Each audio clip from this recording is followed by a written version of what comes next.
from the center of the galaxy. This is ForceCenter, show about Star Wars pop culture, the ultimate adventure, life itself, and some Star Wars news, which might lead to some heavy Star Wars discussions. Hi, friends. I'm Ken Hemsel. I'm Jen Landa. I'm Joseph Scrimshaw. Star Wars news on a Monday, and yes, this is getting out of hand. Now, there are three of them.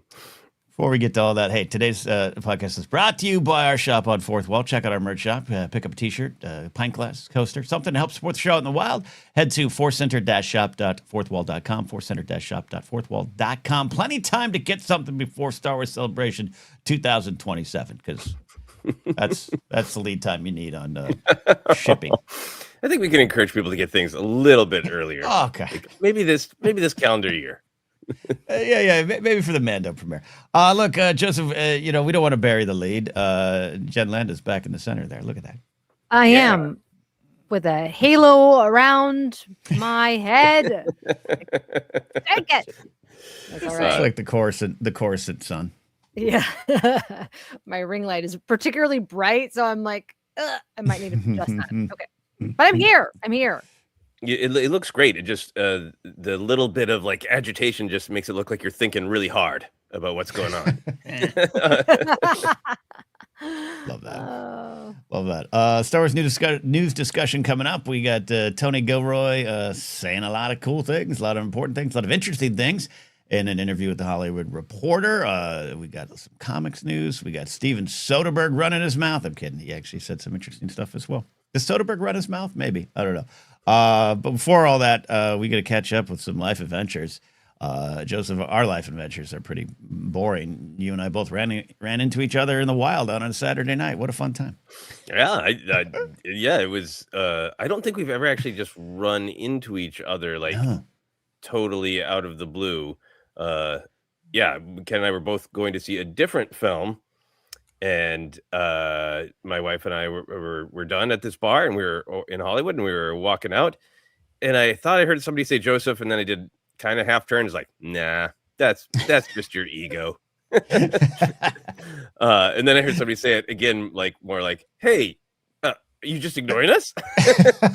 Yeah. And I turned around, as Ken and several of our friends. It was fantastic and strange. It's strange. I'm so used to seeing Ken either on purpose or in a small little box on the internet. Well, yeah. So you and Sarah were out to go to the Egyptian. I was celebrating our friend Frank, his birthday, and his girlfriend Drina and their friend April were there. And we met at Bordner's, which is this great bar in Hollywood, Art Deco, haunted. It's supposedly haunted.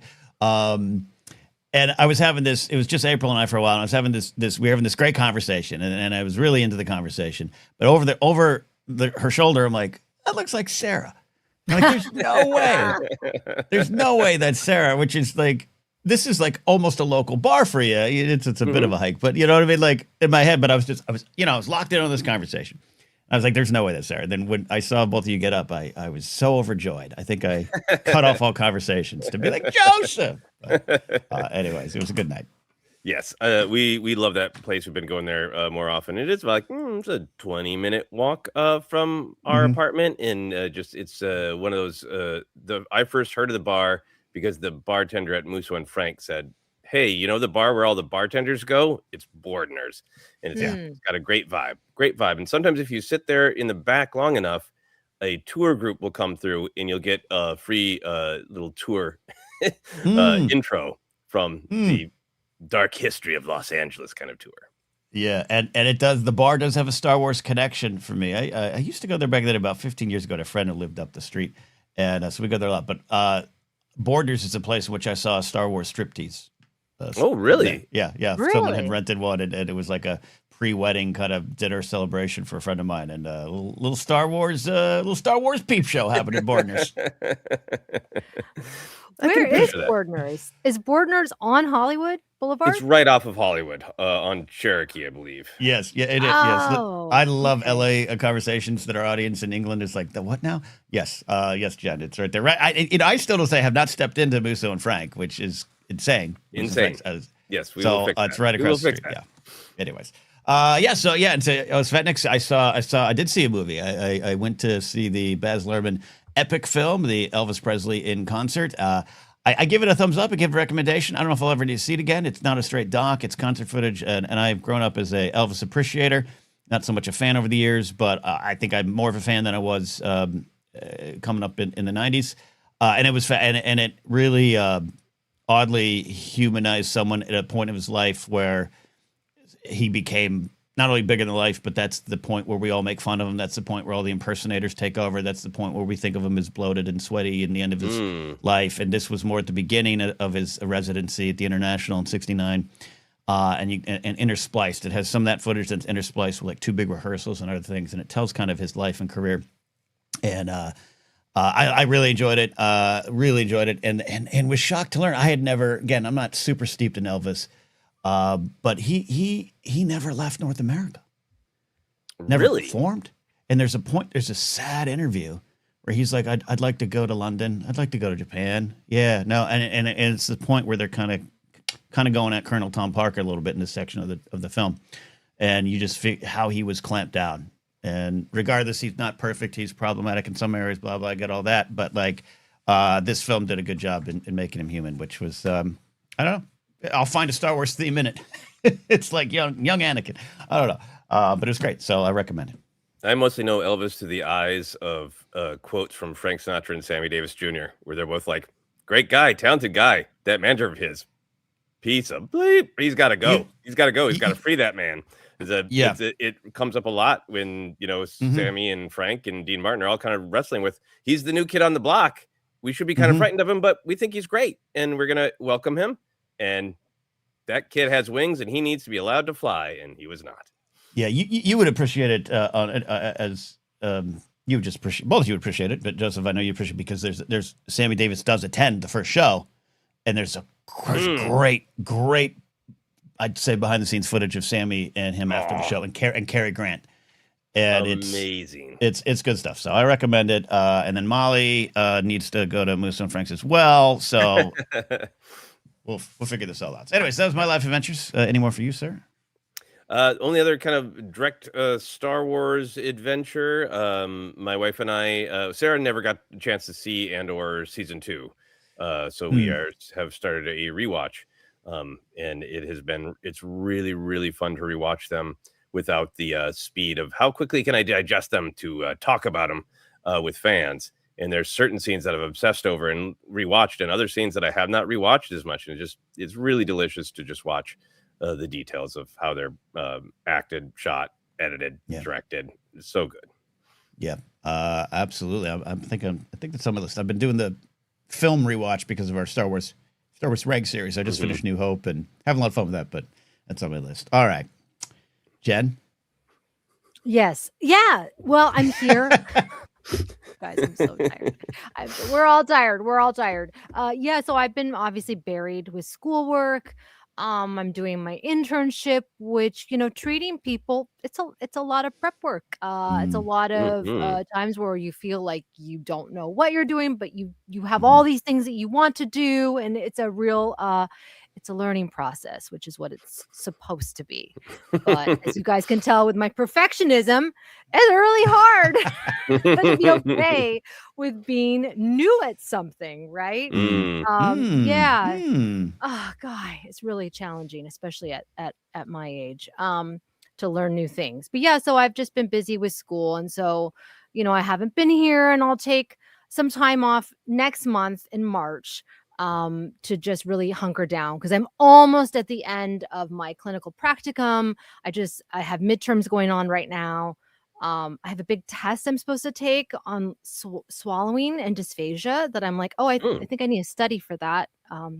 There's like 30 hours of videos I'm supposed to be watching, and I have not started. Wow. So yeah. So the pressure is on. I have a month to do that. So I'm going to cram in March. Do you want to do some podcasts analyzing those videos? Would that help? You want to do some after shows about your clinical practicum? Oh my gosh. Yeah. No. Oh yeah. I miss like the joy, you guys.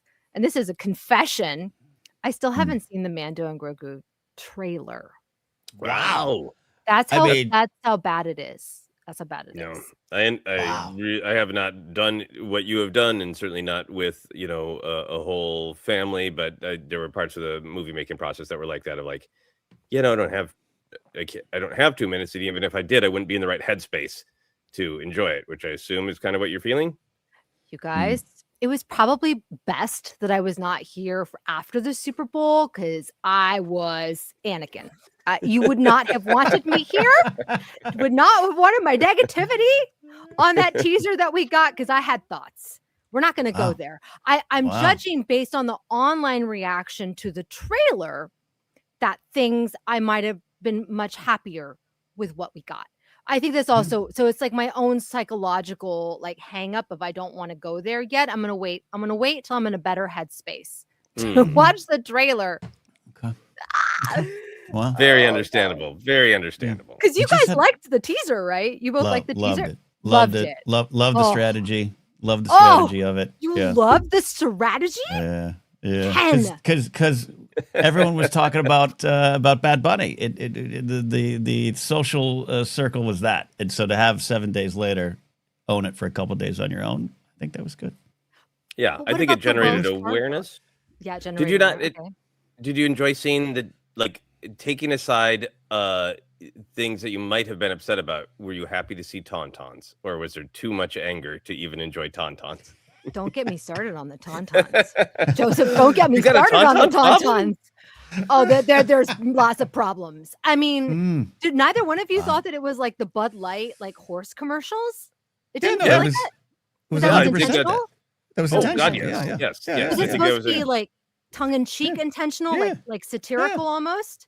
Yeah, Yeah. absolutely. I think it was supposed to be like it's a Super Bowl commercial. What would a Oh. Star Wars version of a Super Bowl commercial Yeah, be? yeah. I think that's why they had the sort of the Old West voiceover thing, and the close up of the tauntauns with the in their feet and the hair from the nostrils. Like, yeah. My biggest problem with it. Okay. My biggest problem with it in retrospect is how many of our fans who are not from America were like, hey, we didn't enjoy it because we did not get the reference at all and had to have it explained to us. And that's never a fun way. Let me tell you something, David Mackay. American jeans are the best jeans. Get on board. Okay? We are the pop culture leaders of the world. Get on board. I feel like they could have pushed it further then. I feel like if that was the intent, which, okay, I don't know why I didn't get that. I feel like then you could have leaned into it even more to make it more like jokey. It felt too like it was just replicating it without like, I don't know. That was my opinion. I was shocked. And I was like, oh, this is so commercial, which obviously it is a commercial. Right? Yes. It should have ended with Embo drinking a beer. Then it would be something. Cerveza Sol. Yeah. Something. Yeah. Or like them like clinking like glasses of something. I don't know. Okay. All right. Well, you know what? Look, I'm glad we had this conversation, Jen. It's important. Yeah. The world. Yeah. The world likes you. Yeah. The world likes your opinions on this. Oh, well. This is why we're here. I totally missed the mark. So. Nah, you didn't miss the mark. Opinions I aren't missing of the mark. I'm the people that I complain about. Like, I'm like, don't you guys get it? Ouch. Well, you are in line with everyone outside of America, it seems, who are like, what was that and why? Yeah. So that's good. Bonjour. Yep. No, I think Joseph and I weren't on an island, but we were on a and that's a bad phrase right now in this world, huh? We didn't. I don't think we had the more popular opinion. Oh, okay. No, we got some of our rudest YouTube comments in a while. Really? We got a really rude one of like, it's okay to just admit when something's bad. Like, yeah. We say when we don't like something. We both liked it. Yeah. Yeah. I thought it was smart. Okay. Yeah. It was only 7 days later. Gaz is reminding me not to paint with too broad of a brush. It says, I understood it all the way off in the far off land of England. It is job, and everyone was talking about Mando. Yeah. Okay. Anyways. All right. Anyways. There we go. There we go. Well, we got your opinion anyway. We pulled it out of you, Jed. But yeah, so Jen, you've been really busy. So also we have an update on your media schedule. Yes. Yeah. So I'll be gone for the month of March. Okay. Yeah, just for the month of March while I finish up my practicum, and I'll be done in April with that. So that will be that'll be great. I love it, but yes. Right. I need a little bit more time. Understandable. Well, great to have you here for this episode, and we will miss you in March. Yes. Hopefully no more trailers will come out. Or actually, maybe that'd be a good thing while I'm absent. Hopefully more commercial parodies will come out. Yeah. That would frustrate and annoy you. Oh, gosh. There you go. I'm like Amelia Bedelia taking everything so literally. Okay. No, I think you're fine. With that, we look at some Star Wars news and dive in deep behind the headlines, Joseph. Yes. That is right. We kind of put Tony Gilroy as the headline because that's the main thing we're going to talk about. But there was a really interesting quote from Steven Soderbergh about Hunt for Ben Solo. The director, Steven Soderbergh, did a wide-ranging interview with BK Mag about a film festival he's programming. He's going to show one film from each decade of cinema, starting with the 1930s. This is an extremely wide-ranging interview, and I don't think the interviewer was going to bring up Star Wars. But then Steven Soderbergh mentioned how he is busy writing really fast because he wants more things to film, and he was sort of like, I haven't really had material ready for the first time in my career because I really thought I was going to spend 2 years doing Star Wars. And then the interviewer was like, well, since you brought it up. So here's the quote from Abe Beam, the interviewer. He says, since you brought up Star Wars, I was reading the Kathleen Kennedy exit interview again before we got on the call. I think what surprised a lot of people from the outside was that it appears it was basically a green light. And then essentially the head of Disney kills it for quote unquote story reasons, which has never stopped them from doing anything in the Star Wars universe, says the interviewer. And I was wondering if that elucidated anything for you. Did you know how disappointed she was? Meaning Kathleen Kennedy. And Soderbergh's response is, no, it was no surprise that she was frustrated. We were all frustrated. You know, that was 2.5 years of free work for me and Adam and Rebecca Blunt. When Adam and I discussed him talking about it publicly, I said, look, do not editorialize or speculate about the why. Just say what happened, because all we know is what happened. The stated reason was we don't think Ben Solo could be alive. And that was all we were told. And so there's nothing to do about it, except move on. And as I posted, I'd kind of made the movie in my head and just felt bad that nobody else was going to get to see it. I thought the conversation was strictly going to be a practical one. Where they go, what's this going to cost? And I had a really good answer for that. But it never even got to that point. It's insane. We were all very disappointed. So that's the entirety of the Star Wars conversation. And some of it is, I think, remixing things that Soderbergh has said before, but other things I think are new. So I thought it was worth taking a quick look at. So Ken, speculating responsibly, what do you think the why is? As Soderbergh says, all they were told is Disney execs killed it because we don't think Ben Solo could be alive.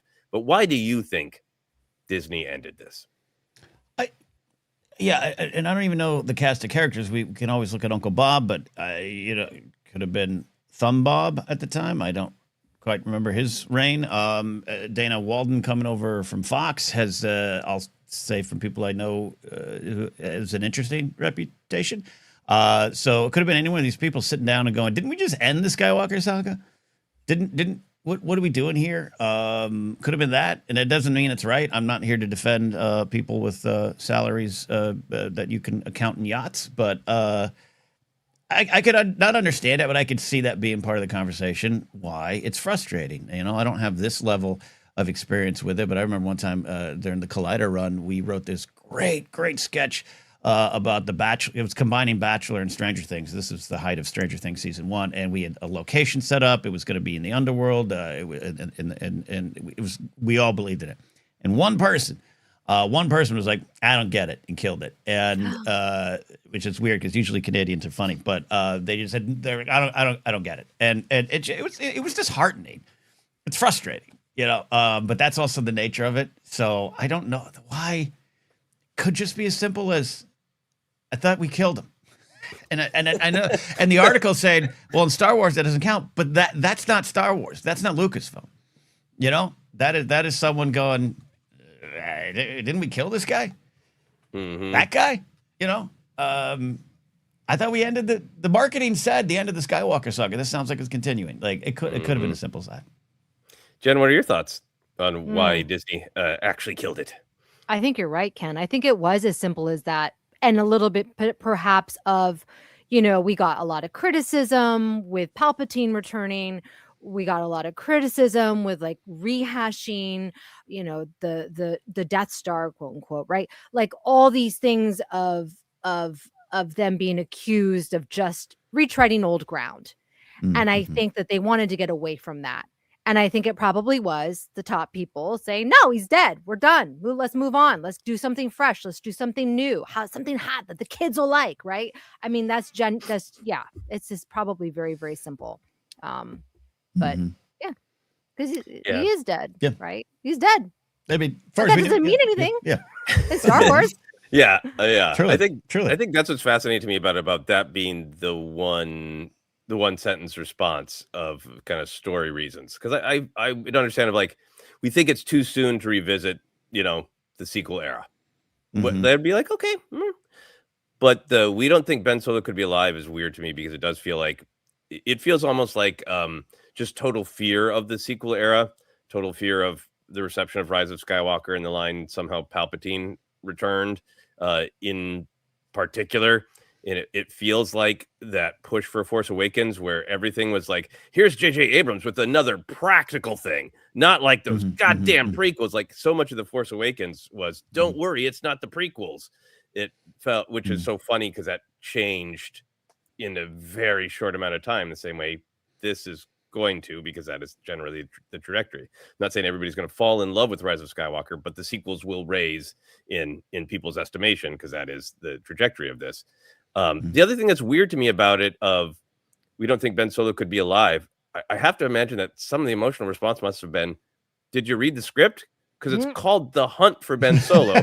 Not, whoops, Ben Solo's alive again somehow. Like, it seems to me like I can't imagine something being called The Hunt for Ben Solo that does not address the how and the why of him being alive. Maybe it doesn't, but that's what's weird to me of like, we're not going to greenlight who killed Ben Solo because we don't know who killed Ben Solo. Like that's the point of the movie. No, all of us know from a creative standpoint, you make it a creative decision, and whether or not it turns out being great or not, you believe it in your heart. This is the right joke to tell. This is the thing I wanted to write. And when someone's like, I don't get it, you're just like, I can't wrap. Maybe I'm struggling to even address this question. I just can't wrap my head around it sometimes. It works for me. Do you not hear the voice in here? Did you not write what I wrote? Like, or read what I wrote? Like, I don't know. I also did want to follow up on the interviewer. Like, I think some people might read that question as snarky of, they wanted to kill it for story reasons, which has never stopped them from doing anything in the Star Wars universe. But I do think that is sort of the ethos of Lucas, of that if a story point was important to him, if he thought it made emotional sense, he didn't care as much about kind of strict real world logic. That goes back to let's make Luke and Leia siblings, even though they kissed. I changed my mind about Maul. Bring him back. Leia said that Padme lived until Leia was a young person. It works better this way. How do you both feel about that from the interviewer, Ken? Do you feel like that's snarky, or do you feel like that's a fair analysis of Star Wars, of real world logic doesn't always hold it back? I think it's fair analysis. It's hard for me not to sometimes take that stuff as snarky, right? That's kind of been the last 3-4 years, maybe 5 years at ForceCenter, especially me, try not to be defensive the moment someone takes what I perceive as a swipe at Star Wars. But I also think it's true, and I'm proud of it, right? I'm proud of that kind of stuff of why this is, and this is not me being pushing against anyone in our fandom or even friends of ours in this business who want Star Wars to do, quote, new things with new characters and new parts of the galaxy. I do understand that. I absolutely understand it. But I remember when Andor was first announced, and it was a different version at a different time. The big, well, why do we want this character dies? And it's like, why wouldn't you want to explore this fertile part of the Star Wars story? There's always a big why to go and explore things. Yeah, I don't necessarily need to go to Tatooine every time. I don't necessarily need another Darth Vader comic, but these are great iconic characters, and you can explore and locations, and there's so much great why behind it. So the push for new is great. The push for new is understandable, but I also, as a Star Wars fan, like this is why I still don't even love the idea of the end of the Skywalker saga. Why wouldn't you want to keep drilling in on this great mythic tale? One of the greatest sagas ever told in the history of the world. And these are the characters behind it. There's got to be ways to explore it, and this movie could have been that, and it's frustrating. It's frustrating. Jen, how do you take that that idea that kind of anything can happen in Star Wars and it's not beholden to super real world logic? I think that that's why we all love it. I think that we're in a different time now than obviously when Lucas was first making Star Wars. Can you imagine if he had made those changes in this day and age with the YouTube community and online? People would go nuts. They would be so angry. What? I shipped Luke and Leia. I can't believe that they're brother and sister, right? I'm sure people did, right? I know people shipped them. I didn't have that turn. I did. I was, 9 and I shipped them. What would be their ship name? Luia? Luia? Yeah. Hashtag Luia? Leia's just their ship name. Yeah, it doesn't work. It doesn't work at all. Leica. Yeah. Oh yeah. So, but I mean, I'm curious the tone of this interviewer. He probably just was saying it like kind of silly, which is true. That's what makes Star Wars so fun, is that the rules, that if whatever is going to be the best story is what Star Wars generally does. I think unfortunately we've gotten so close to now, like everything has to be canon and there has to be a reason why and this timeline and blah blah blah blah blah. But that's not this. These are made up characters. These are made up timelines. If we fudge it a little bit because it's going to be a better story, give us that, right? But sometimes executives don't have that creative foresight, which is what is criticized in the studio, right? why they're executives, and why an Alad Lad Jr. becomes more and more important and rare in these times. Yeah, because I love that. Like, I didn't really know what he was talking about, but I believed in George, and I think that's a power of it. So that's one of the things that I wanted to ask. Like, Soderbergh is a cinema buff. This interview is because he's putting on a film festival with a personal introduction of a film from every decade. He works in many different genres, so he's not just like a one thing guy, but he's also probably a director who's got a little bit of the auteur vibe, who probably wants a lot of control. And I know, over the years, fans have had different opinions about that, of like, yeah, that's a good thing, just let an auteur go in there and give him the reins. And other people have been like, but are they going to respect lore? Are they going to respect canon?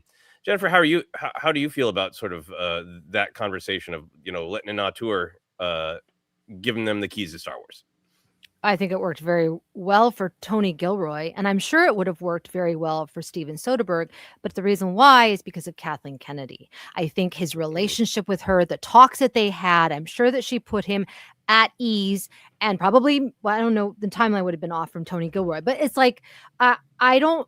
Now going forward, will we have those kind of auteurs that they're not going to have that kind of relationship with a legend like Kathleen Kennedy? And I'm sure Dave and Linwin will be wonderful, but it might change the dynamic, right? Because there's like a level of like trust and understanding, because that is a long time for Steven Soderbergh, big guy, to work on a film for free and then have it go nowhere when you have this hot star attached to it, like, and the president of Lucasfilm saying, yes, you got it. Like, that's crazy. That's crazy that it was canned. Yeah, and it sounds like they were really blindsided by it, not expecting it, like he reveals in this, not expecting it to be a sort of pitch meeting of, okay, you got to sell the Bobs or whoever was making these decisions based on timeline, but more like, oh, I didn't know this was a pitch meeting, and then we just got shot down. What? Ken, how are you feeling about that sort of idea, that tension between, it is a sandbox and you have to respect what's already come before in the sandbox of Star Wars, but also wanting people to express themselves and do something new? I think in the years ago, I was more worried about the lore side of it, and not just the canon side of it. It just that, like, hey, this is all pretty established stuff here, and we're invested in it. and if you change too much of it, but then then Andor comes along and changes a trivia answer about who Andor was, where he was born, and it was done beautifully and impactfully. And I'm excited by that. Why? The conversation I've had a few times that is always, I think, done with good enough faith in my experiences. These are people I know, or people here. Oh, you like Star Wars? You liked your shows? Yeah, I did. I liked Kenobi. Oh, I didn't like the Kenobi show. Why? He never left Tatooine. Like, well, who told you that? No one told you that. No one said that. George Lucas didn't say that. You just assumed that. So what if he did? And my question back to him is, but what if he did? And this is again, you might not like the answer. I can understand that. But just what? Just why? Like why? What if? Why not explore that? And that has changed. And I think folks like this, Gilroy and his team, changed my opinion on it. I'm kind of scared of old Big Jim Mangold coming in here. I love him as a filmmaker. I'll die on the Dial of Destiny Hill all day. But yeah, some of our thoughts on what starts this, starts the Force, starts the Jedi, all this thing. He I don't know if he cares. And so if that does come to light, and I have to be open to it. And then they have a structured place because they understand it. Lucasfilm understands it. The Story Group understands it. And even though the use and the understanding of what the Story Group is hopefully changed and adapted over the years to what people thought at the beginning, including myself. They announced it. I thought, oh, this is where the stories come from. It's not really the case. But them as a resource and them as a support to just, hey, here's some of the framework of things. I think that's valuable. But I'm more open to it. I just there's those lines, I think some of the proposed episode 9 and some of the things that might have been in there, I think were philosophy breaking, and that's not necessarily what I want in Star Wars. Yeah, and I think there's always going to be that of like, yeah, I think there was, in my opinion, in that version of episode 9, like a fundamental disagreement with the moral ethos that Lucas had laid out in my opinion, and they said no to that.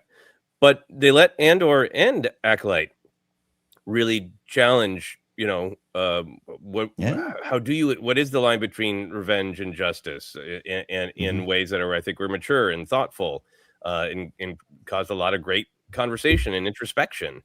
But yeah, just rewatching the beginning of season 2 of Andor, it just felt again like this is how you do it. You let the people who have a different vision, as long as they're within the sort of moral guardrails of Star Wars, you let them take care of the big picture and then get them to be flexible about the edges. Because, like, clearly Gilroy and his team were allowed to do what they wanted to do. But then somebody sidled up and was like, hey, we got this Erskine guy from one episode of Rebels.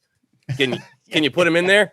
And like, yeah, that's not disrupting his vision. So like that almost feels the balance to me of like, let them cook the dish, and then every once in a while somebody who's kind of all in on the lore is going to come in with like, it needs a little dollop of Cad Bane because that'll just help, make it the story it needs to be. That is my hope for the future. Yeah, it needs some cilantro in the form of Erskine. Just a little piece of Erskine. So there's new leadership at Lucasfilm, depending on your point of view of new. Soon there will be new leadership at Disney. Ken, short answer on this. Do you think this film has a hope of escaping Steven Soderbergh's mind and all of us being able to see it? Yeah. It's funny. Remember Soderbergh retired like 2 or 3 times for making films? Yeah. And he was like, I'm going to shoot one on my iPhone. Yeah. I think more now than ever, there is a chance this movie could see the light of day, and it's still slim. And I'm not an expert in the ways of Disney business, but with Josh D'Amaro coming in, more on the park side. There was an article, I think it was out last week, that was interesting on his kind of take of the customer experience and looking to reevaluate Smuggler's Run.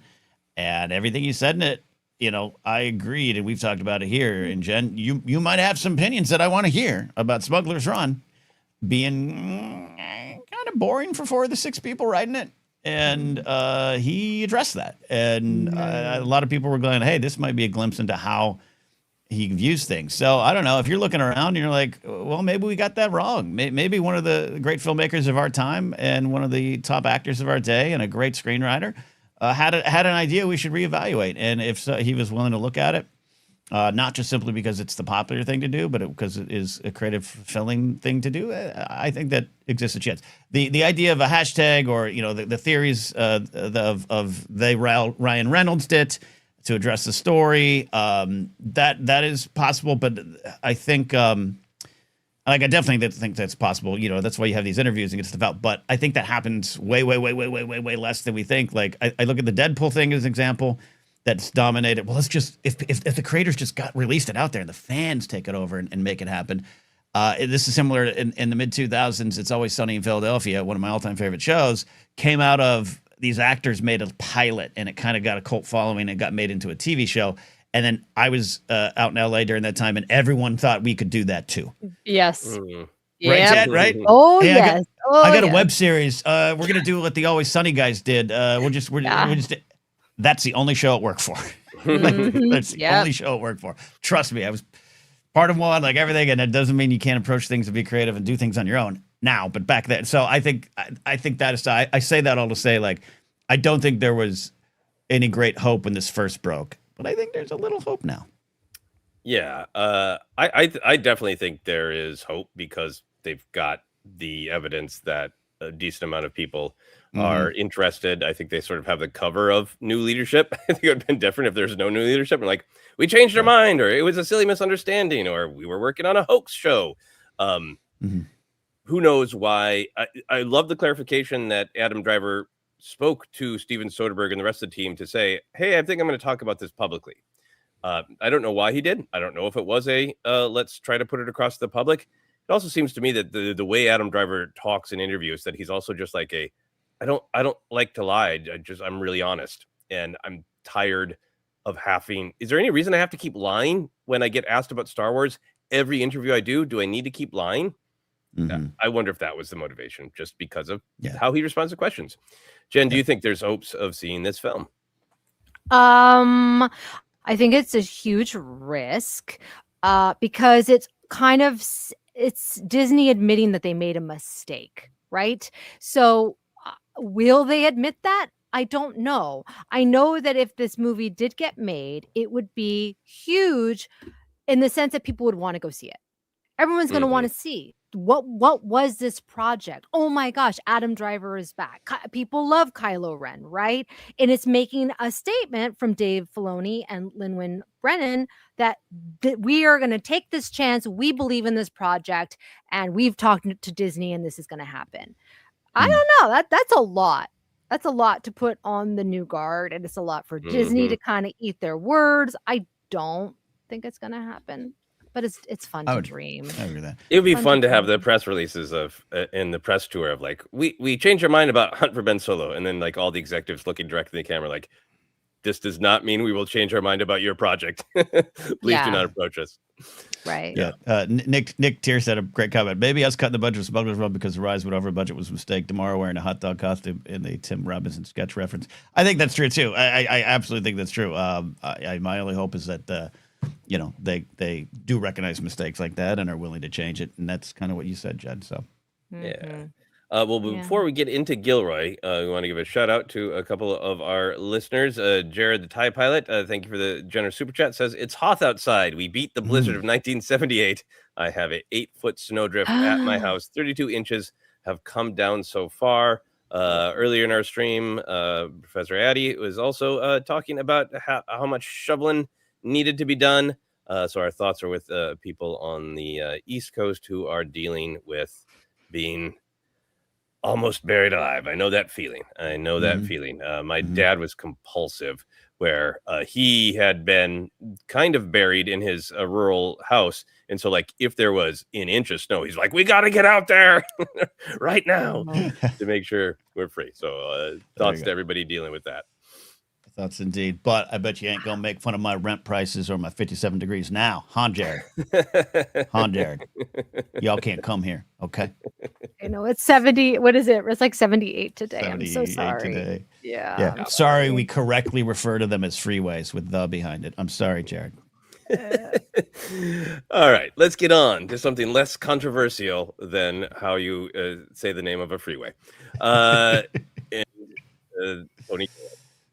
Tony Gilroy gave an interview sort of reflecting on Andor, there wasn't any sort of reason for this interview. It seemed that in terms of Tony Gilroy wasn't quite out there promoting his new film yet. He mentions it, but this just seemed to be like hey, I'm gonna clear the air on some stuff. So Tony Gilroy gave a long interview about Andor to The Hollywood Reporter. The thrust of the article is reacting to how much the real world is reflected in the events of Andor. Gilroy states that he's now free to speak openly since the Disney Lucasfilm press tour is over. The headlines have made a lot of that, but in the full interview, he mostly says Disney asked him not to use the word fascism. And it's a fascinating interview. I will share that, in my opinion, some of the headlines are very like Tony Gilroy unleashed from Disney chains, and they might be overshadowing the heart of the interview. Your might vary, of course, as you listen. So here was the quote that, in my opinion, was the crux of the article. Tony Gilroy says, we were pretty much doing a story about authoritarianism and fascism, and the Empire is very clearly a great example of that. It's a great place to deal with those issues. And as we've discussed many times before, we had this wide open canvas to deal with it. So you get out your Fascism for Dummies book for the 15 things you do. We tried to include as many of them as we could in the most artful way possible. How are we supposed to know that this clown car in Washington was going to basically use the same book we used? So I don't think it's prescient so much as the sad familiarity of fascism and the karaoke menu of things that you go through to do it. You could list them from the show, or you could list them from the newspaper. So Jen, how do you feel about that quote? I love Tony Gilroy. This is great. The imagery that he is using. I mean, he's obviously a brilliant writer. Clown car in Washington, the karaoke menu of things, just all of it is just it. I like it because it's both maddening to witness what has been happening. They are incompetent and yet they're not, right?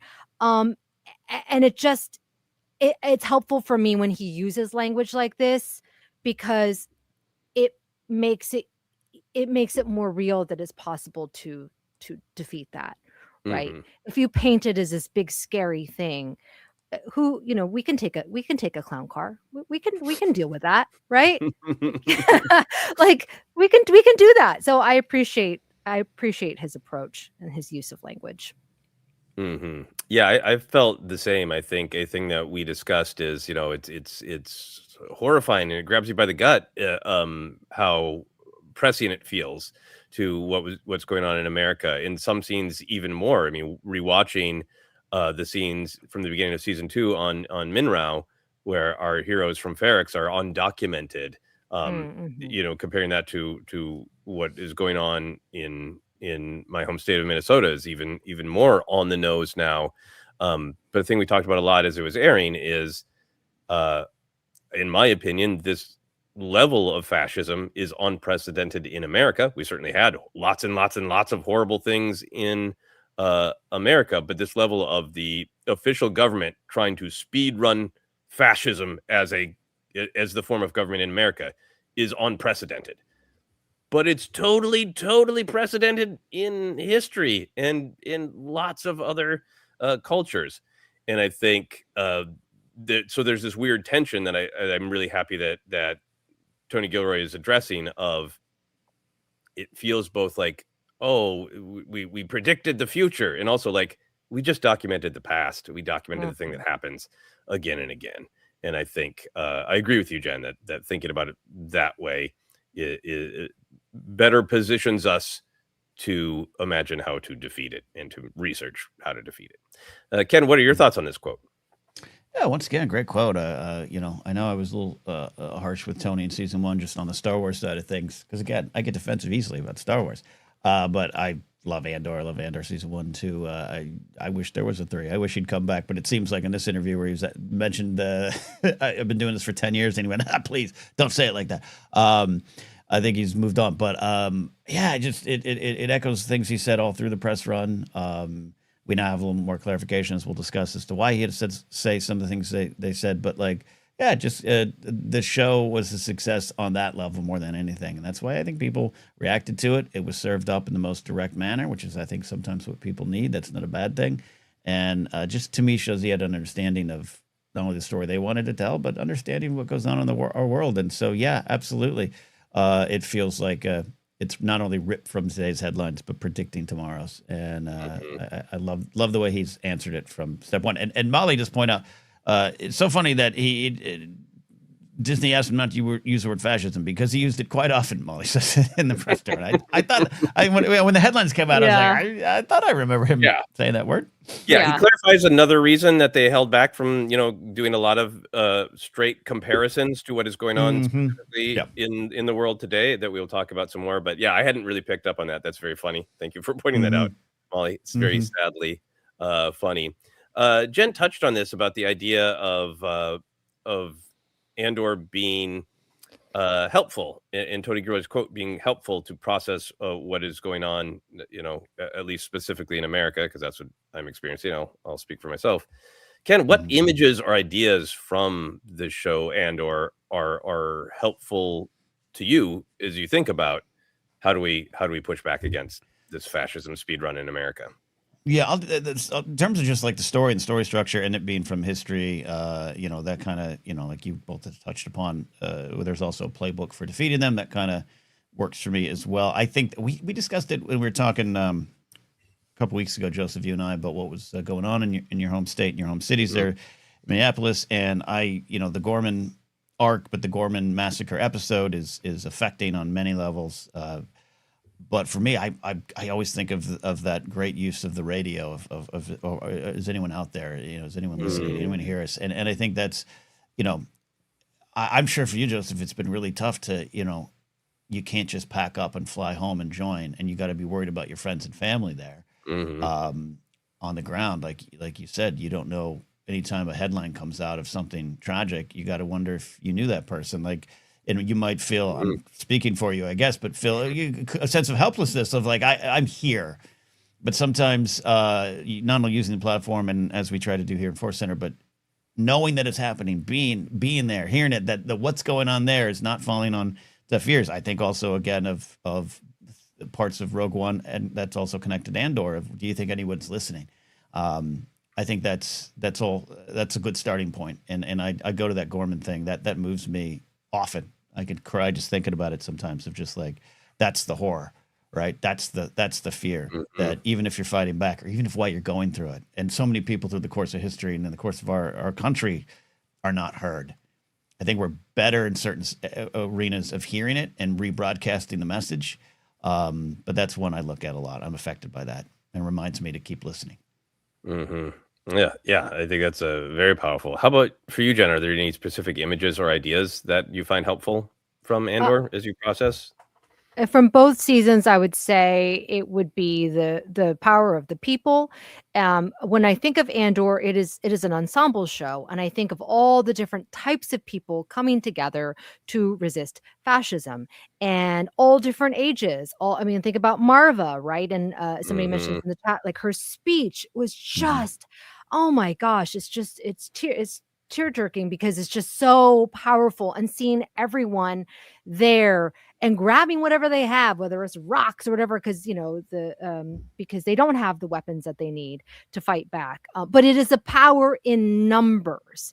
It is not one hero. It is not, and as much as I love Star Wars, right? It's not just the one chosen one with a lightsaber. It takes people, lots of people, which we all know with the rebellion, obviously. And so to fight against it. And that's what I always think of. And of course, Mon Mothma's speech, which I still see people posting, because it is so blatant and honest, and calling out what we all are seeing right now, that so many of our politicians are still not saying.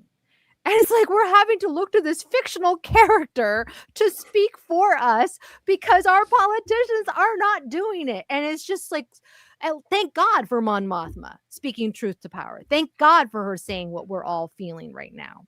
So, yeah. That reminds me, Jen, too, you're absolutely right. This is not me absolving any politician for not speaking as directly and plainly and loudly as this character, but it also heightens the importance of art, right? And art being inherently political.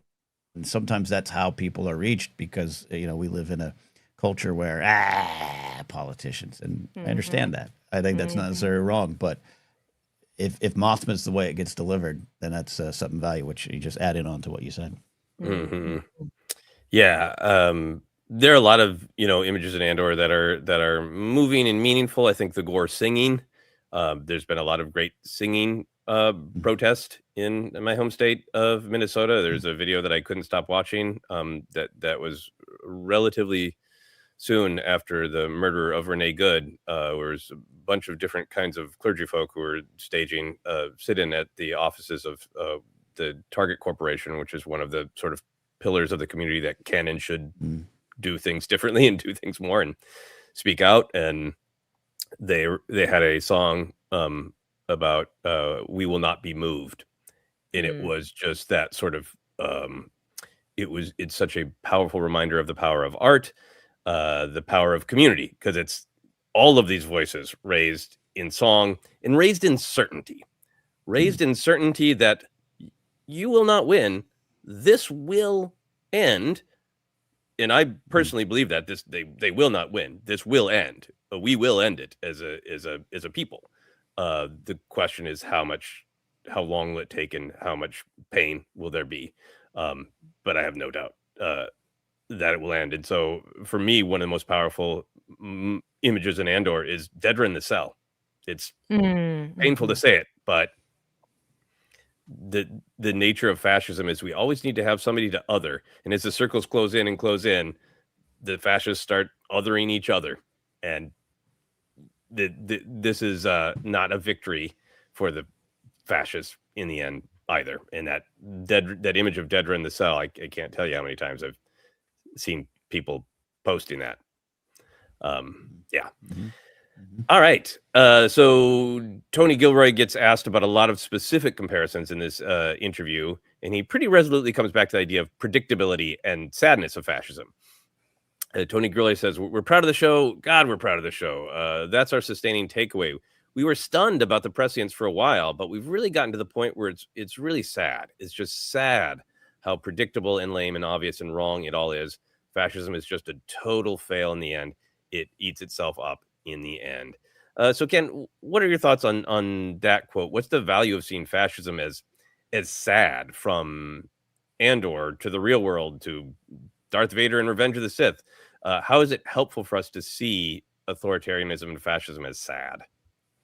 I think it's emboldening if you're looking to resist. And I love that Tony has said several times he's kind of an amateur historian. And if he's an amateur historian, I'm like a sub-amateur historian, just like a lot of watch docs and YouTube videos and read Wikipedia pages. But I like that it is as simple as he was saying earlier. He keeps saying fascism for dummies.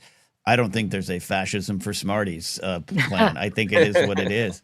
I think it is simple and it's repeatable, or they attempt it to make it repeatable, and they got nothing beyond that, right? So it's the Bad Bunny halftime show thing really highlighted something I talked about on my other show of just like you watch that performance again, whether or not you like the music or not, could they give two shits about it? It's not about the music.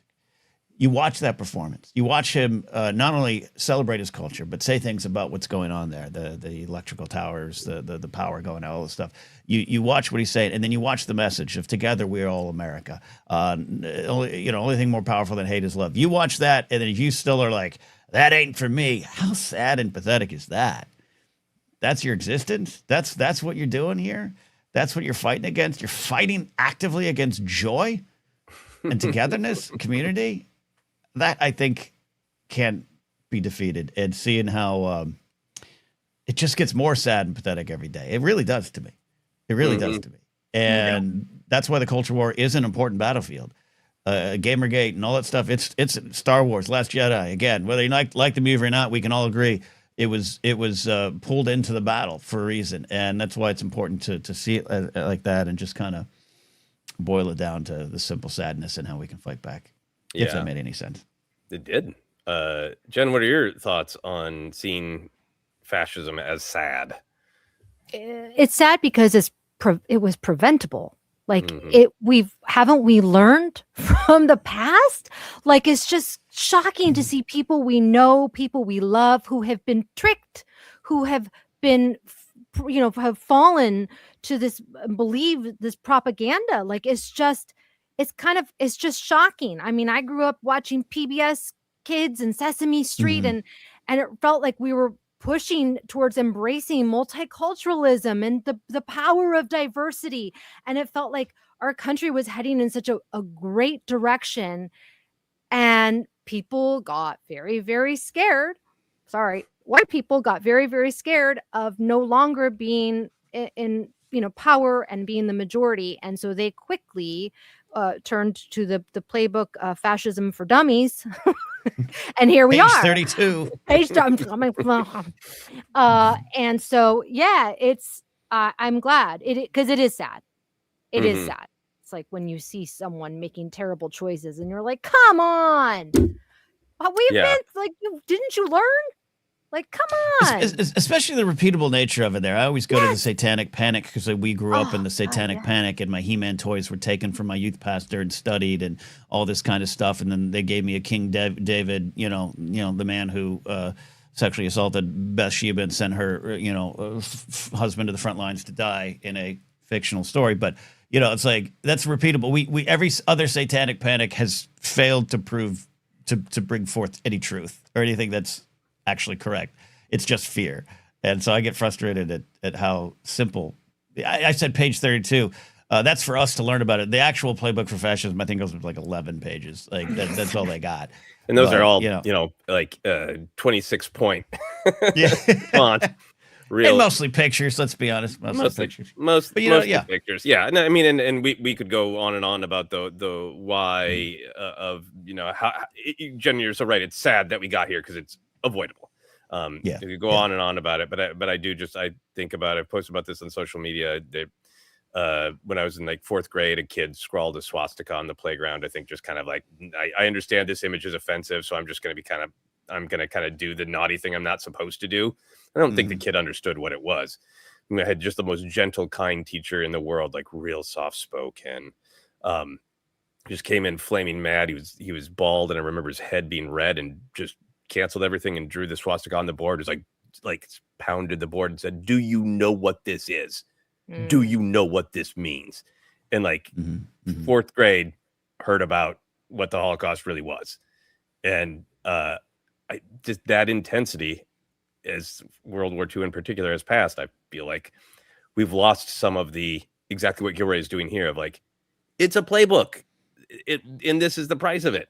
So I think it's so great that Andor is out there. I think it's great that Tony Gilroy is saying this. And I think the casting is sad is so important because so much of the playbook is sounding so big and powerful and important. I mean, look at all the language our ridiculous, sad president uses of more powerful than ever before, bigger than ever before. It's childish need to have power. And instead what he has is surrounded by people who just nobody loves him.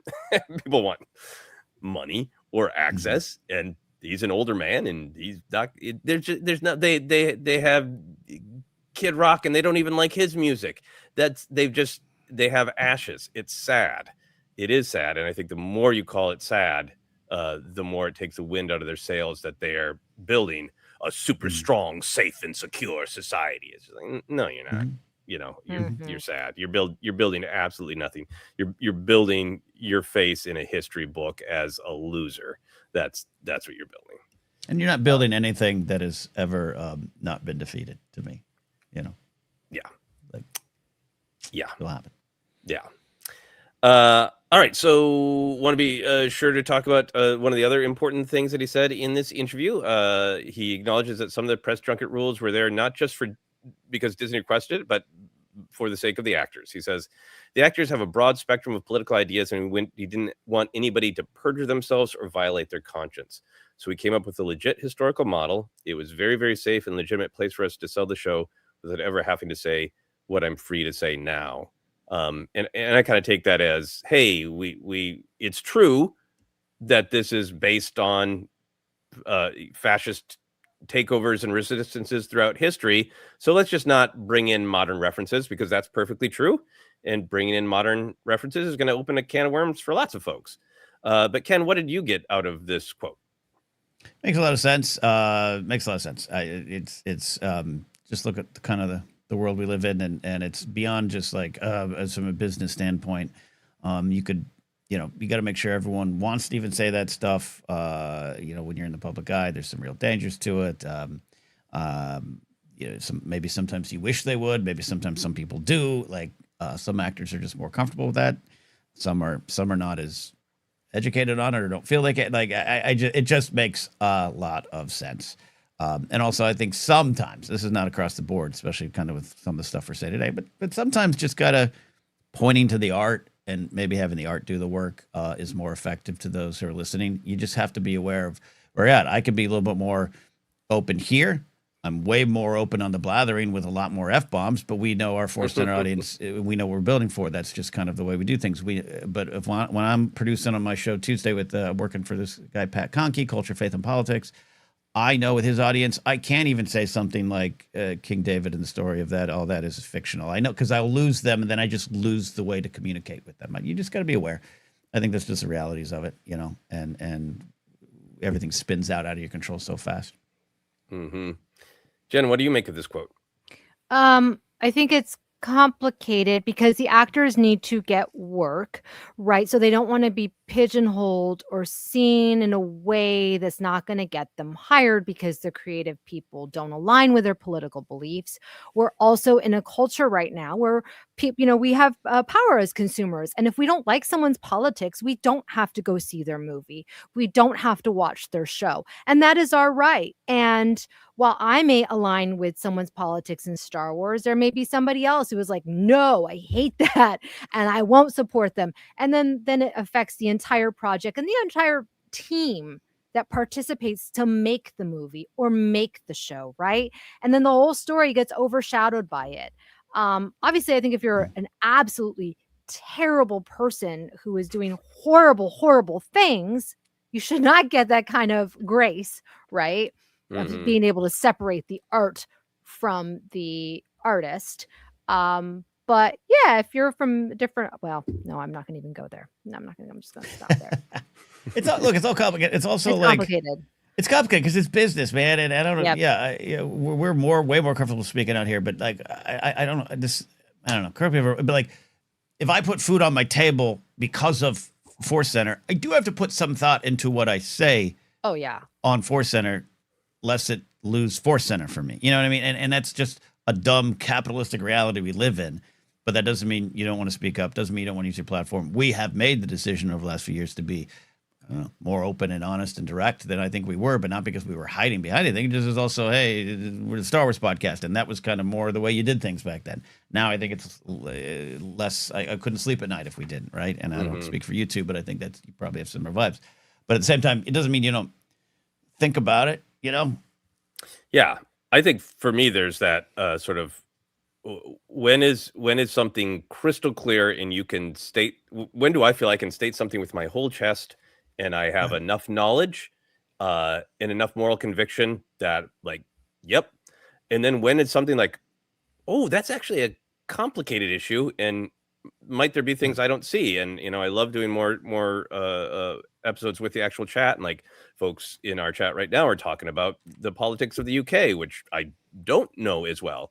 And that really struck me of like, hey, it's one thing if in the press junket for Andor season 2, they talked explicitly about what is going on in America. But hey, a lot of these actors are from the UK. Diego Luna lives in Mexico. How much geopolitics do you want to turn the entire Andor press release into a massive geopolitical discussion that, is everybody aligned? Does everybody have the knowledge they need to speak out? Or are some of these topics listen first conversations as I think of them? Yeah. But I thought that was I wanted to be sure to highlight that because I'm not caping for Disney. They're a big corporation and they just wanted to play it safe. But there was more nuance in what Gilroy was saying of why he was contained in the press release than just Disney taped my mouth shut. There is an element of that, but he also did say this, so I wanted to make sure that made it out. All right, so on to the far more important point. Did Tony Gilroy and Dave Filoni like each other? That was brought up. Here we go. interviewer too. Asked him like, "So what's this about Dave Filoni hating your show?" And Gilroy says, "No, we've only met a couple times. We've only had a half a dozen conversations over the last 10 years. Seriously, I saw Jon Favreau at a scoring session once. We've always gotten along with those guys, and we've never had anything but high praise for everything that they've done. We only have our show because of them. We've always said that was true. There's no Andor without the Mandalorian. It would not exist. So it has never been anything but cordial and pleasant ever, ever, ever, ever. I don't know anything that you don't know. I really don't." So there you go. Tony Gilroy was once again passed a note in gym class going, "Do you and Dave Filoni like each other?" And he's like, "Dude, grow up." Not blaming it on the interviewer. It's a normal thing for the interviewer to ask. So Ken, this seems like a very straightforward, mature answer from a normal adult human. Why do you think this sort of rumors and discussion persist? Is there any sort of legitimacy in Star Wars fans needing to discuss this? Maybe the interviewer knows where it started. That's what I'll say. The interviewer knows specifically where this came from. Wait, yeah. Are you dropping nuggets right now? I have a kind of a history with this interviewer. Not a great one. But I do think it needs to be addressed in some sense, because this just came up. I just had this. I was having dinner the other night with a group of people, and someone said, "Hey, I heard Dave doesn't like Andor." And I was like, Where have you heard that? Where have you heard that? Now, here's the thing. These are jobs. These are people. They go to work. It's kind of fascinating. I have a friend who's working on a Marvel show right now. He told me, he was like, I had to go up to the second level, and I was going, and I reached for a door, and the door opened, and Kevin Feige walks out, and I accidentally saluted him. I just went, "Oh, sorry, sir." True story. And the other person with my friend was like, "What the hell did you do?" He works here, right? He comes to work here. Like, he's a real person. He goes to the break room. They're real people who have opinions of each other and might have opinions of the things they do. I'm not denying that. It's just when both parties have gone over this, JJ and Ryan, and the interviewer does bring that up too. When they go over the top to publicly say no heat here, it doesn't matter what's going on behind the doors, right? I used to sports. Jeff Kent and Barry Bonds hated each other when they played for the San Francisco Giants, and guess what? They're both horrible people, anyways. But they still went on the field and played. Like I don't know why that matters. It does matter if you think Dave's taken over and he's going to put the kibosh on all these kind of projects. But Dave's not going to do that. I can't express enough about how, like, these are adults with jobs who know that I might not like this dish, but for this restaurant to work, I know my customer base loves this dish. Why would I piss on that dish and make sure we don't cook it? Sorry, I guess I'm aggressive with language today. Why, Dave's not dumb. He absolutely is not dumb to do that. He knows that this has great value. He absolutely, whether he thought it was too aggressive, real, adult, whatever, like, got it. But he no functioning human's going to take that job and think, great, now we're only going to do my way. But if he does, that would make him a bad executive. He knows. Jen, what are your thoughts on kind of why this keeps getting to be a talking point? Because it probably is true. It probably is. But guess what? So many people in this town don't like what each other makes. And maybe, and it's not even necessarily personal, right? Yeah. It's just like, okay, I don't want to, okay, I'm going to try and be cryptic. I'll just keep it at that. Is that I know that people making things will sometimes criticize people that they know making the other projects, and there's not like any animosity with it. It's just kind of like, yeah, that stinks. That's not, I don't like that style of whatever. But then they still talk with them. They're still cordial with them. They're still professional. They sometimes might even work with them because they have to. And like you're saying, Ken, he's a big boy. He's going to be professional about it. Both of them. Yeah.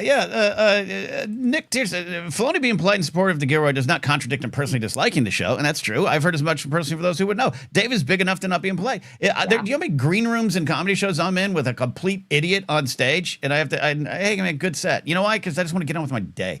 And also the audience laughed. So what am I going to, like, unless they're outright, comedy has a lot of those people that you don't want in the green room. That's a different conversation. But yeah, that's what I think this is about.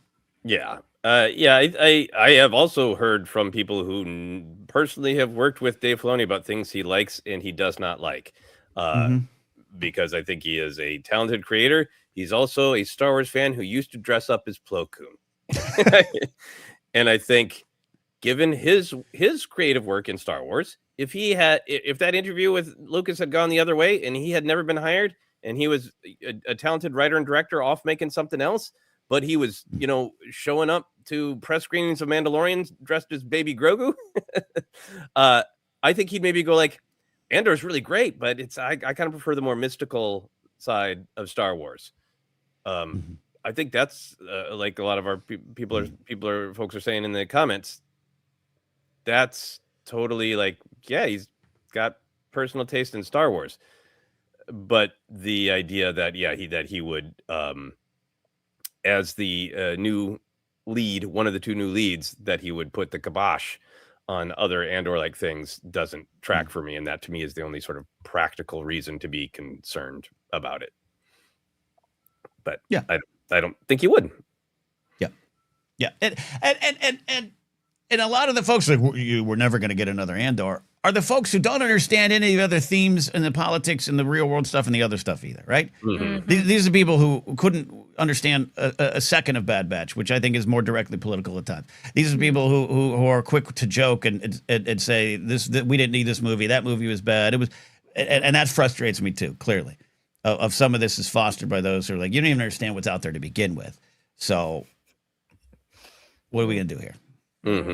And some maybe sometime they can just have the petty wars 40 years from now and just get a bunch of Star Wars creators together and go, who liked whose show and why and who didn't. Just unless it impacts what gets made, it's just people who have to balance being creators and also having personal tastes. Like that's everybody, right? Yeah, absolutely. Can I highlight this one? Because this is what I was thinking. In fact, I prefer that Dave has opinions. He should like Star Wars enough to know what he thinks is good Star Wars. This is a good thing that this man cares. I trust his opinion more. If he's just going around saying, yeah, I loved it, then I'm like, are you just trying to sell me on something? Okay, so he didn't like it. Great. Show me what you do like. And I'll be invested in it, right? Like, I don't know. I think he's able to separate like the business side of it, which he's going to now be wearing that new cowboy hat versus what he's drawn to. Yeah, exactly. Literally. Yeah. And I think he's probably wrestling much more with questions of budget in the future of streaming than. And I think that, okay, let's put on our creativity hats of how do we make things that are, beloved, but not as expensive. I bet that's probably what's. Those are the thoughts filling that cowboy hat these days right now, I bet. All right, we are going to move on to another story, but just want to shout out that Tony Gilroy's next film is in post-production. It's called Behemoth, and it stars Pedro Pascal. So we're going to be having a lot more of these conversations where both of those men are going to be absolutely hammered with Star Wars questions. We're going to be asked, does Pedro like Jon Favreau? Does Jon Favreau really like jerk chicken? Is Tony Gilroy, who does he like? Anyway, you know what I mean. Oh God, it's going to be some influencer holding the mic like this, going, if you were an Andor, Pedro, what would you be? Yeah, that's what it's going to be. Jen, for you, any final thoughts on this Tony Gilroy conversation before we move on? I'll miss him talking about Star Wars. I hope he keeps doing it because this is really fun. Yeah, a part of me feels like he did this interview because there isn't any we caught up with Tony Gilroy he's about to start needing to do press for Behemoth. So I wonder if he's clear my throat, answer these questions, and then just I got my talking points. I can refer you to the Hollywood Reporter article. Please, can we talk about the new film I made? Which he does actually talk about quite a lot. He talks about very substantively about why he's making this film and how much music means to him and all that. So I'm really excited for this film and hope he gets a chance to talk about that as well as the beauty of Andor. Maddie Warner, does Oscar Isaac hate Pedro now that Pedro took his part in Behemoth? There you go. Did he? I think Yes, I think Oscar Isaac backed out for not out, for controversial reasons. I don't think Pedro stole it to him. I don't think like Oscar Isaac showed up shooting one day and like got it from you. You know. But anyway, funny. yeah. Anyway, Oscar Isaac hates Andor. Confirmed. This movie's about music. Does Tony Gilroy really like music? I heard him say something bad about this Beastie Boys once. He must hate all music. I didn't even hear that. That's a joke. Anyway, we're going to wrap up with a discussion of another Tony Gilroy related project. It was announced that there's going to be some Rogue One 10th anniversary comics, a series of one-shots dealing with what the characters were up to right before the events of Rogue One. So characters in the spotlight include Cassian, Jyn, Saw, Chirrut Baze, and Vader. So Ken, what is interesting to you about these comics? I'll tell you what's interesting. That we're 10 years from that film dropping. What? Come on. Joseph, I know you're still reeling over Zelda turning 40. What are we doing here with time? What are we doing here with time? It's only 9 years and 10 months. Oh my gosh. Not 10 years yet, but yeah. But are you interested at all in these comics, or is it just mostly the feeling of the 10 years? I mean, that's a big factor. That's a good thing. Right? As troubling as the world could be, a little nostalgic joy or something from 10 years ago is a valuable thing to me. I am interested, especially with the Cassian one and the kind of the post Andor world. This is not like a big sweeping shot, but like that one shot with Cassian meeting K2S, so the comic from about 10 years ago. I'm glad we have a different version of it. There's no shot on the writers or anything like that. Just so I want to see how they approach it a little differently. And yeah, maybe we'll get maybe we'll see Vader not kill Admiral Raddus so that I can have my dream that Admiral Raddus is alive and well. We'll see. But no, I'm definitely interested. Jen, I know you don't have time for comic book reading, and it's not always your first thing. But does the storytelling idea of what are these characters up to 5 seconds before the film, does that interest you? I'm going to take a page from Dave Filoni and be like, nah, it's not really my thing. It's not really my thing. There you have it. Jen, Confirmed. now in charge of Star Wars comics, is going to axe anything that doesn't feature the Ewoks. There you go. Yeah, that's exactly it. It's not really my thing, but would I greenlight it? Absolutely, because I know that it is somebody else's thing, and I know people are going to be really excited about this, and this is a great way to celebrate the anniversary. There, see? Yep. All be friends. Yeah. I'm really interested in seeing these comic books just paint on a postage stamp, because we left Andor walking to the ship to go to Kafrene. So that's a real fun sign. Same thing with Jyn. She's in jail, so it's going to be a jail adventure according to the promo. So that stuff is I think that's a part of the, like, if you get deep enough into Star Wars, that's some of the fun of it. We love these characters, so we want to find a way to celebrate them in this timeline, but we've only got this tiny postage stamp of storytelling to do, and then that becomes an art in and of itself of how do you enrich the show and the movie with such a small canvas to paint on. Is fun.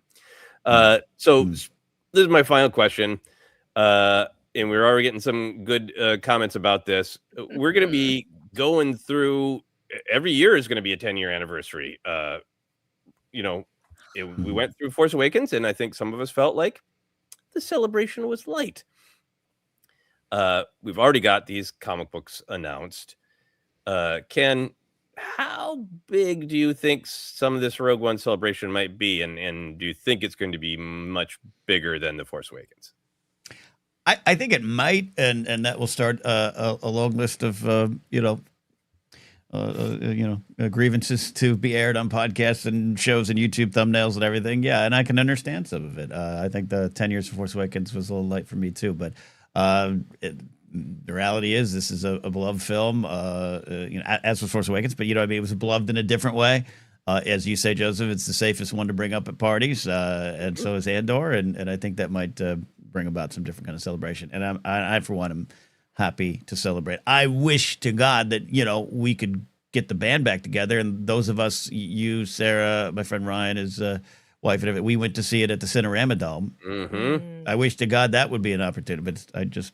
No, I was there yesterday. Not looking good, but that's a whole story of Anyway, I'm not going to. We talked about LA enough at the top of the show. I'm not going to talk about LA at the end of the show. Do you take Ivar to get down there, Joseph, or do you? Ivar is the best street because that's where Bela Lugosi's star is, and I really appreciate that Bela Lugosi's star is on a street that it's really fun to imagine Bela Lugosi saying. So every time I walk down Hollywood Boulevard, which is usually a couple times a week, I get there. They're like, "Hello, Bela." Ivar. It's so good. So good. Anyway, I think the celebration is going to be big. I think it would be foolish not to. I think there will be a re-release in theaters. I think there'll be a new fancy popcorn bucket. Because Rogue One is one of the most beloved films. It's one of the most, controversy free. And then Andor is one of the most it's a way for them to advertise Andor and Rogue One. I think they're going to make a big splash of it, and they're heading into the 50th anniversary. I think it'll be big. Jen, you're not going to be with us for a while, so I wanted to leave the last word to you. Do you think there'll be a big celebration for Rogue One this year, and do you want it? When exactly? Would it be in May? December is the 10-year anniversary. Yeah. Okay. Then that might be a little bit different because I'm like, if it's in May, absolutely not. It will not be. Right. I actually don't think it's going to be that big of a celebration. I think that they're going to do a re-release. I think that they'll do that. And I think that that's probably it. I don't know why. I just feel like they're not in general, people aren't investing as much money in this kind of thing. You know what I mean? Yeah, but we'll get a re-release in the theater. Yeah, and it'll probably win a box office weekend, right? Yeah, exactly. I think so. Molly says of the comic books, I want to see Vader go and visit Dedra on Narkina. They can be sad together. That would be phenomenal. Also want to shout out this super chat from Professor of Smart Things. Said thanks for the snow day entertainment of Force Center crew. Yeah. Be safe. I know the last time I was in Minnesota when everybody got stormed in, everyone I knew watched Empire Strikes Back in the evening, snowed in, and enjoyed the Hoth scenes on the movie and outside the window. So I hope that everybody listening who is and watching who is on the East Coast is safe and find some joy in the snow moments because it is a weird kind of special. It's dangerous and it's scary, but there's also kind of a special magic to it that is it's really special. All right, that is it. Ken, you want to take us home? I do. I'm gonna go have a cheese stick for lunch, everybody. Hey, we're Force Center. Some sharp cheddar and plastic. That's what I like to eat. We're Force Center. You can find us on social media at Force Center Pod. We're a podcast, of course, at our heart, and you can find us wherever podcasts are podcasted. Just search, you'll find us there. Merch available on TeePublic still, or as we said up top, Fourth Wall. You can support us directly. Some new people popping on this week. I saw that. Appreciate that. Patreon.com/Force Center. We have our Discord. You can get the call-in link to call in on the show on Fridays. For me, no big stand-up shows coming up if you're local, but follow me at Ken Napzok or KenNapzok.com. If you want to hear me drop more F-bombs, we'll talk about politics, go hang out with the Blathering Live. If you want to hear me talk more softly, go hang out with Culture, Faith, and Politics with Pat Conkey on Tuesdays. I produce that show. A lot of fun. Ethan shows up there. Svetnik, I appreciate seeing you in chat there. That's me. Joseph, you. It's nice to know that you're that in the sort of Goldilocks version, you're the just right Ken on Force Center. Too little swearing on one show, too much swearing on the other, and just right on Force Center. Give me some porridge. Give me some effing porridge, says Ken. Anyway, you can follow all my stuff at Joseph Scrimshaw on social media and my website, josephscrimshaw.com. I'm also going to put in the chat right now a link to where our horror film Dead Media is going to be playing this very weekend in Durham, North Carolina. I will be there. There will be a screening on Friday and Saturday. So if you're in Durham or the area and want to check out the horror film, please come by. If you're a Force Center friend, please come say hello. And for that is in the chat or on my website, josephscrimshaw.com. There you go. And Jen, for at least a little bit, you get to take us home of where they can follow your adventures. You're not doing content about this yet, so that's good. No, and I kind of have been existential. I'm like, what is the point of social media? Nobody cares. I don't feel like the days of like doing fun things. Here's a picture of my food are kind of gone. So I don't know. I may post. We'll see. Otherwise, I'll be doing school stuff. And you can find me at Jennifer Landa on most social media sites. Maybe I'll be there. Maybe feeling like Maybe I'll be Eeyore there. today. But are we all there at all? Yeah. You can try to find me, but am I really there? Is it really me? Jen, as always, we Yeah. appreciate you and Thank await you. your return as you take care of some of life stuff there. So stay tuned for that. We'll see you later in the week for Star Wars Ranked on Revenge of the Sith, a live show on Friday. And that's it. We'll see you all. Bye.